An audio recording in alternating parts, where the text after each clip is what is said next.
Inkinga bengingathengi okwami, bekuthengelwa lumakhelwane beseduze kwami. Abokufika. Yebo bekuthengelwa abokufika.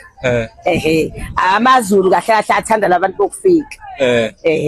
Bengithi noma ngikudayisa konke kodwa ubone besuka beya ngale. Uhambe kancane njengamanje ngoba bengasekho nje. Hamba kahle.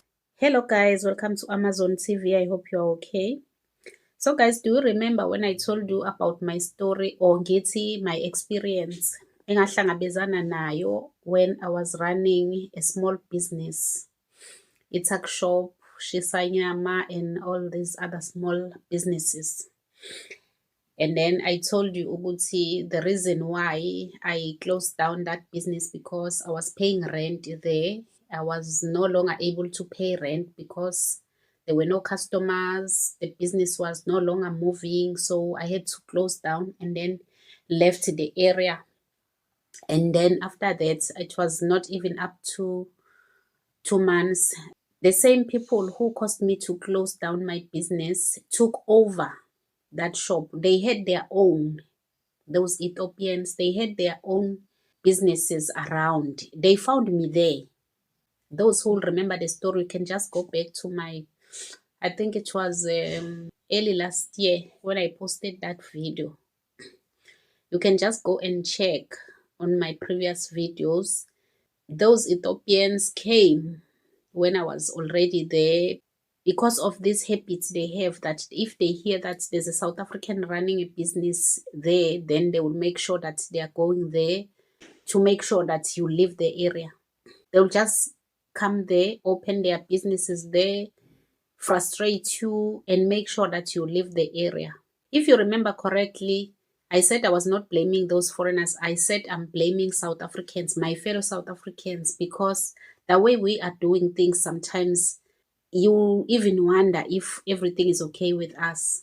If we see that there's a South African running business, selling something, you are there supporting the business. As soon as foreigners arrive to sell the same thing, you abandon or you leave your fellow South African, then you go to support a foreigner.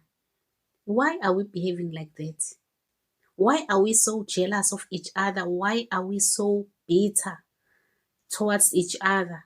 Because really, mina, I can't explain ukuthi yini eyenza ukuthi ushiye umuntu wakini umbone ukuthi uyayizamela uyahlupheka, then you go and buy from a person who is from somewhere. We are not encouraging or trying to say you don't have to support foreign businesses. No, you have to. We are human beings. We have Ubuntu and all these things.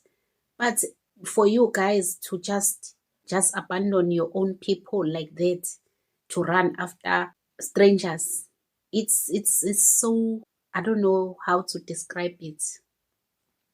I really don't know how to describe the way we behave sometimes.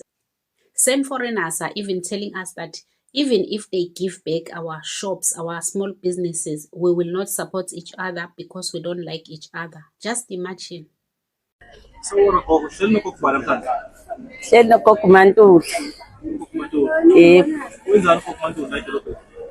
Uyadayisa, uzamela iy'ngane zakhe, ngiyasebenza edrobheni, ngizamela abantwana ngiyabafundisa. Ngiyibonile ikhampeni.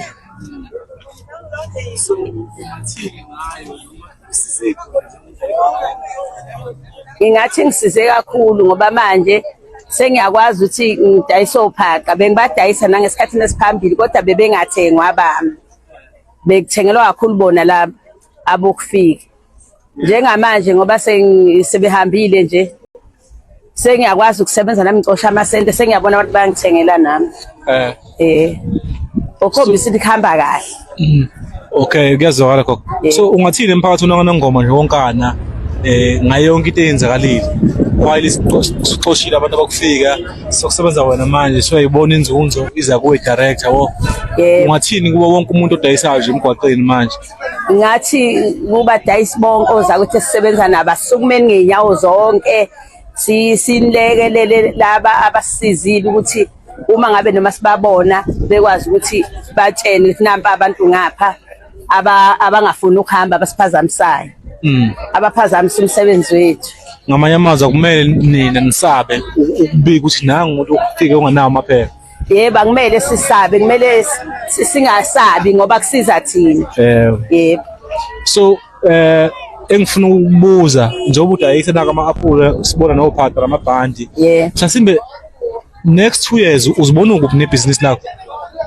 Hayi, ngibona ngathi kuzohamba kahle kakhulu nje kumanje ngoba bengikudayisa khona bengahambi okwami, inkinga bengathengi okwami, bekuthengelwa lumakhelwane beseduze kwami. Abokufika? Yebo, bekuthengelwa abokufika. AmaZulu kahle kahle athanda labantu bokufika. Bengithi noma ngikudayisa konke kodwa ubone besuka beya ngale, uhambe kancane njengamanje ngoba bengasekho nje, hamba kahle. Nethemba lokuthi konke kulunga. Hayi, kuhamba kahle. Siyabonga.